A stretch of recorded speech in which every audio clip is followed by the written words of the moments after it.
Hello, thank you for joining me again. My name is JP Channels, a spiritual life specialist for Wesley Life. It is a joy to have you join together today with me in an exploration of gratitude and what that can mean for our lives, particularly in this time and in this place. As we gather together today, apart, but joined in so many more ways than we are separate, I invite you to take a few moments to make your space a sacred one for the next bit of time. Turn off the cell phone or anything else that might distract you. Find your comfy spot, maybe grab a blanket, a cup of coffee, whatever can make this time distinct from the time before it and the time after. This mindfulness will make our time together a sacred time of reflection and intentionality. As we get set to begin, I invite you to take a few moments to settle in. Set aside that task that you were just working on, getting settled back into this space from maybe that phone call you had just taken, that television program you were just watching, or that book you were just reading. I invite you to take this time to breathe deeply. And when you're ready, let's begin this journey together into exploring gratitude in our lives. I wanted to start off today by saying that it's hard to be grateful in the midst of such uncertainty and fear that surrounds us in these days of COVID-19. Times of struggle, of hardship, of failure, and anxiety like these can turn our hearts, our attentions, and even in some ways our physical bodies toward the negative and the bad in life. Sometimes this is just a moment of bad circumstances. Sometimes it's an ongoing way of life. Sometimes it can be a turning point, either towards or away from practices and attitudes of gratitude. I am reminded that when Moses took the Israelites into the desert and they became entrapped by the Red Sea with Pharaoh's army in heavy pursuit of them, they too complained. The story from Exodus 14 tells us, these are Exodus 14 verses 10, starting at verse 10. As Pharaoh drew near, the Israelites looked back, and there were the Egyptians advancing on them. In great fear, the Israelites cried out to the Lord. They said to Moses, "Was it because there were no graves in Egypt that you have taken us away to die in the wilderness? What have you done to us, bringing us out of Egypt? Is this not the very thing we told you in Egypt? Let us alone, and let us serve the Egyptians? For it would have been better for us to serve the Egyptians than to die in the wilderness." But Moses said to the people, "Do not be afraid. Stand firm and see the deliverance that the Lord will accomplish for you today. For the Egyptians whom you see today, you shall never see again. The Lord will fight for you, and you have only to keep still." Then the Lord said to Moses, "Why do you cry out to me? Tell the Israelites to go forward. But you lift up your staff and stretch out your hand over the sea and divide it, that the Israelites may go into the sea on dry ground. Then I will harden the hearts of the Egyptians so that they will go in after them. And so I will gain glory for myself over Pharaoh and all his army, his chariots, and his chariot drivers." May God add blessing to this reading and to our hearing of God's holy word. Amen. The Israelites' first reaction to their tough circumstances was to grumble, wasn't it? I mean, this makes sense. I mean, if I was fleeing through an unknown land, trying to keep my family and what little possessions I might have together, I might look up to see a pursuing army and think, "I have got a complaint or two to make." And they probably would have escaped my lips, and if I'm honest, maybe a few bad words as well. The interesting thing about this foundational story for people of the Old Testament is that this natural reaction of panic and the lack of gratitude expressed towards Moses is part of their failure at being the people that God wanted them to be. This weakness in the face of trouble was lifted up against the expected reaction of looking towards the positive, the successful resolution to their captivity in Egypt. They were supposed to have been putting their trust in God, who just cared for them in the plagues, spared them all in the Passover, just got Pharaoh to let them go, put their trust in God, not in Moses. So why were the people complaining to Moses? Because they were human, like us, and they had trusted in Moses, not in God. Maybe today it's hard for you to be grateful because you're trapped in a situation in your life that is really tough. Maybe it's that you're scared to get the virus. Maybe it's that the restrictions placed on us have made it so that important things and people just can't be a part of your life right now. Maybe it's something else. Maybe it's loneliness. Maybe failing health, or the realization of the things that you can no longer do or be a part of leaves you frustrated or angry or feeling hopeless. Maybe it's disappointment in the world, or a friend, or a relative. Maybe it's grief or anger or depression because of the death of a loved one or a spouse or a child. Maybe it is anxiety about something you just can't name that gets hold of you and becomes all that you seem to see in front of you. Maybe you embarked on a journey and thought that you were in control, or at least that you knew what was going to happen. And now you look around and you see you have no idea where you are, and that there is an army closing in behind you. We know that the Israelites did not get it figured out very quickly. Their journey stretched out into 40 years, and the generation that had departed Egypt was left behind in the wilderness. I don't expect many of us have gotten this gratitude in the face of major issues thing figured out, even if we've been working on it for 40 years.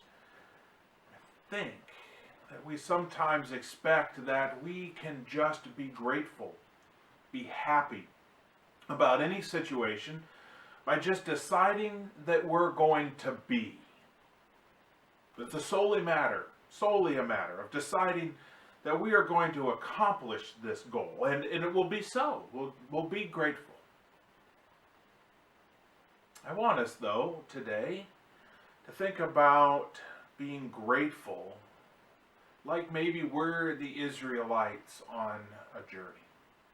That finding a way to be grateful in life is a journey, is a practice, rather than a destination or a skill.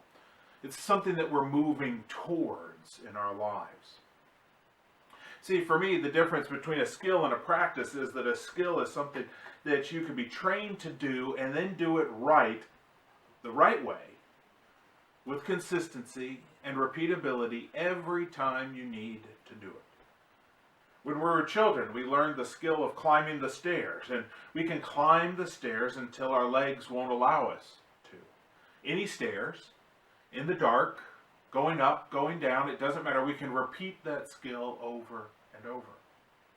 But a practice is something we learn how to do, but it's something that we have to keep repeating in order to be able to do it when called upon.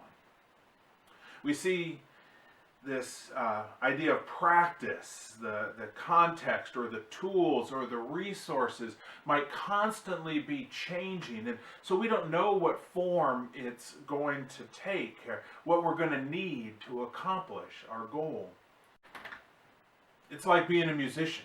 You know how to play your instrument and how to read the notes on the page, but each time you pick up a piece of music, they're in a different order, and the notes are to convey something different, or maybe you're playing in a different place.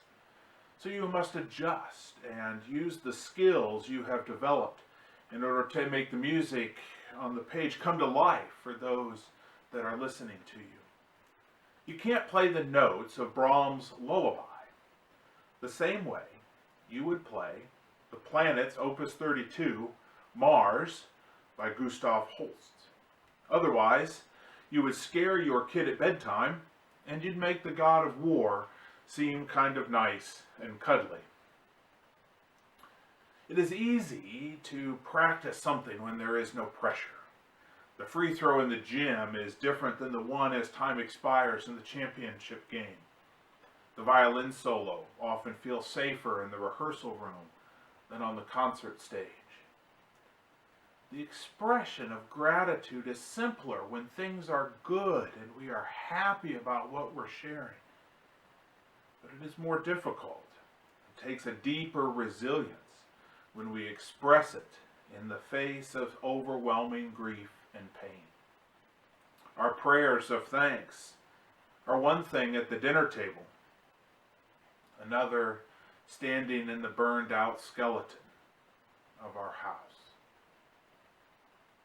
It's one thing to be grateful for what we know and what we feel, rather than being grateful in juxtaposition to what we see.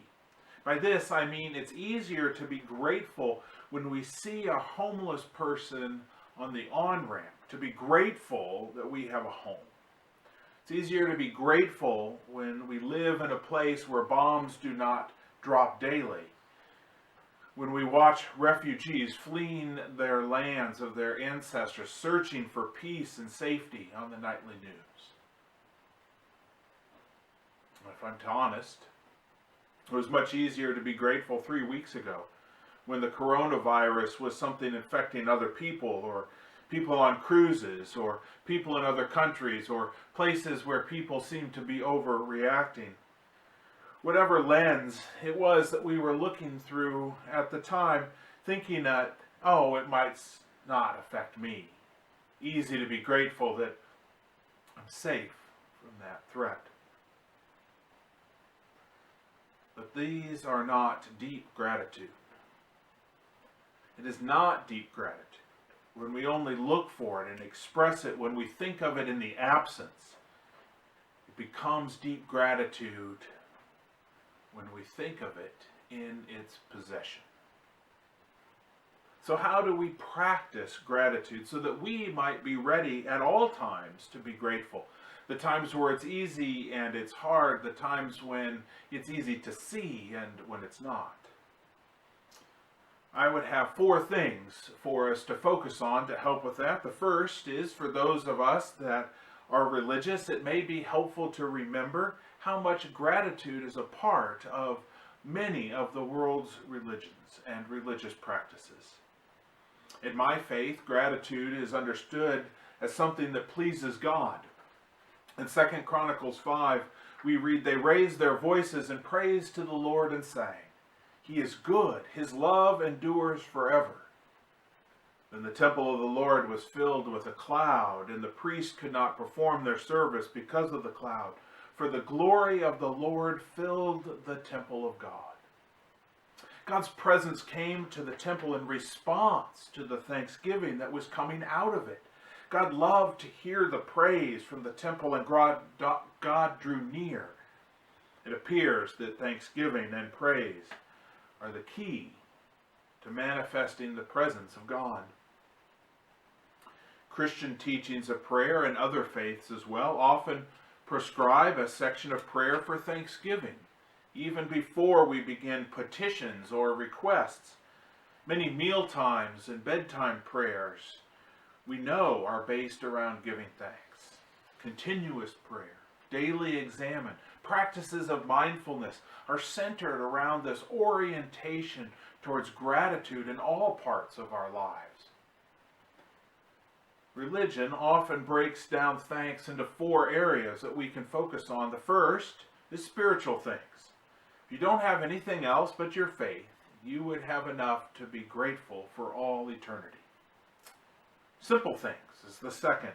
You should be thankful for your families, for your health, for food, even for a glass of water. Being grateful for the simple things is a part of this ongoing mindfulness. Third thing is to be thankful for blessings. You should be thankful for those things which are the positives and the excesses in life. The job promotion, the good harvest, the new relationship, the opportunities and things that we can see that are not abundant for others. And the fourth one, and I'm not sure all religions would agree with this, but from a Christian perspective, we are also to be grateful in sorrowful things. You can even be thankful in the heartaches and the pains and the sufferings. Romans 8:28 says, all things work together for good. That is, the thing itself may not be good, but God is working all things together for good. For that we can be grateful. The second thing that I would have you focus on, besides religious perspective on gratitude, is avoid complaining at all costs. Complaining and grumbling are the biggest barriers to gratitude. And we need to learn to catch ourselves when we complain and stop it right away. We need to avoid complaining because it ruins our spiritual lives. When we complain about the little things like the menu at lunch, or the way our supervisor dismisses our value and our worth at work, the weather of the day, the color of the carpet in the sanctuary or the hallway, how can we possibly cope with the bigger things, like having to take our meals in our rooms, not being able to visit our children or grandchildren, facing the loss of a good friend or partner to dementia, or the passing of one closest to us? Making it a point to not complain at all keeps us in a mindset and a practice of choosing to not focus on what we're ungrateful for, so that by extension we can see what we are thankful for. The third thing that I would have you focus on is developing the daily practice of giving thanks, so that you might build up a repository of gratitude. In order to be thankful people, we need to start to give thanks every day. We need to discipline ourselves to find something each day that we should be thankful for. In many religions, there's a practice of praying at specific multiple points during the day to make it attentiveness and awareness, an emphasis and regular practice through the day. How many of us do that, though? We often think we're good if we give thanks once a day, right? Maybe it's at mealtime, maybe it's at bedtime, or when we first wake up. But for many of us, we struggle with doing it more than once, let alone every day. So I want to challenge you to begin a regular routine of finding something every day to give thanks for. Maybe it's by writing a gratitude journal, or by doing some practice each day where you think back, a daily examine to look at the day and name those things. Maybe it's something you do on social media or in a conversation with someone that you live with or talk to on the phone. No matter how small your blessing is, if you learn to search out the positive in the midst of the negative and give thanks for what you do have, you will be surprised how many you will find. An old hymn says, "Count your many blessings, name them one by one, and it will surprise you what the Lord has done." The fourth thing for practicing to make this a regular part of our lives is to make a personal choice to rejoice. It may be difficult to be thankful at certain times, but we need to make that personal decision that we're going to be grateful people, even when we do not feel like it or when it is hard. The Apostle Paul wrote these words from prison, "Rejoice in the Lord always, and again I say rejoice." Paul made a personal choice to be grateful despite his circumstances. He decided that even though he was in prison, he was going to thank God and give praise anyways.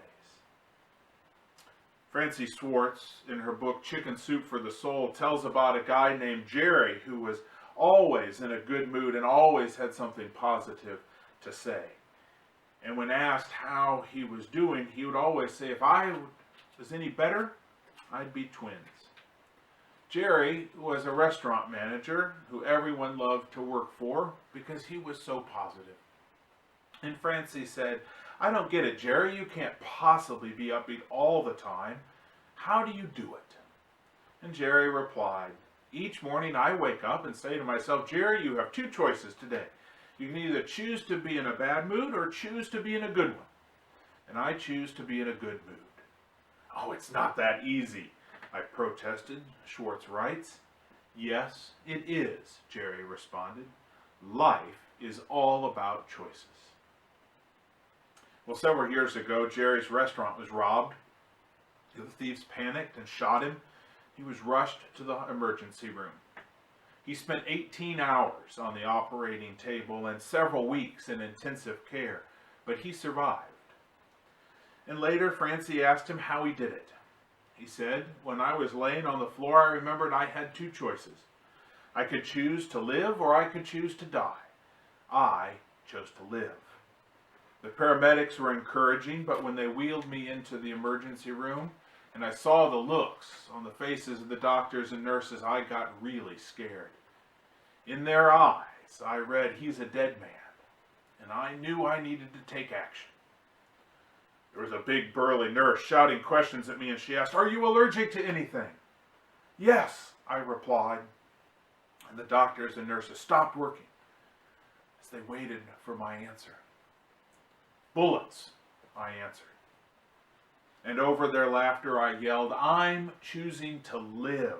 Operate on me as if I am alive, not dead. And Jerry lived, thanks to the skill of the doctors, his attitude, and the grace of God. Francie Swartz says, I saw Jerry 6 months later and asked him how he was doing, and he replied, if I was any better, I'd be twins. Much of life is determined not by circumstances, but by the choices that we make. It matters how you choose to live, and so I challenge you to begin to make a personal choice, to decide that you are going to rejoice no matter what. We find ourselves today here, the first weeks of a journey to a wilderness that is what's next in our world, our country, and even our individual communities. I encourage you to explore how you might develop a practice of gratitude and how you might remember what Moses said to the Israelites in the face of the approaching army of Egypt. Do not be afraid, stand firm, and see the deliverance that the Lord will accomplish for you today. For the Egyptians whom you see today, you shall never see again. The Lord will fight for you, and you only have to keep still. As we close, I'd like to offer the prayer by Cameron Bellum that many of you might have seen floating around on social media.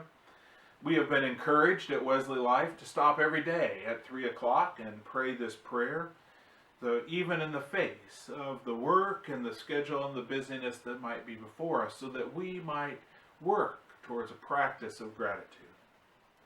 Let us pray this prayer. May we who are merely inconvenienced remember those whose lives are at stake. May we who have no risk factors remember those most vulnerable. May we who have the luxury of working from home remember those who must choose between preserving their health or making their rent. May we who have the flexibility to care for our children when their schools close remember those that have no options. May we who have to cancel our trips remember those that have no safe place to go. May we who are losing our margin money in the tumult of the economic market remember those who have no margin at all. May we who settle in for a quarantine at home remember those who have no home. fear grips our country, let us choose love. During this time when we cannot physically wrap our arms around each other, let us yet find ways to be the loving embrace of God to our neighbors. Amen. I invite you to wonder how you might stand fast and see the deliverance that God has for you, and to be grateful and to practice that gratitude each and every day. Amen.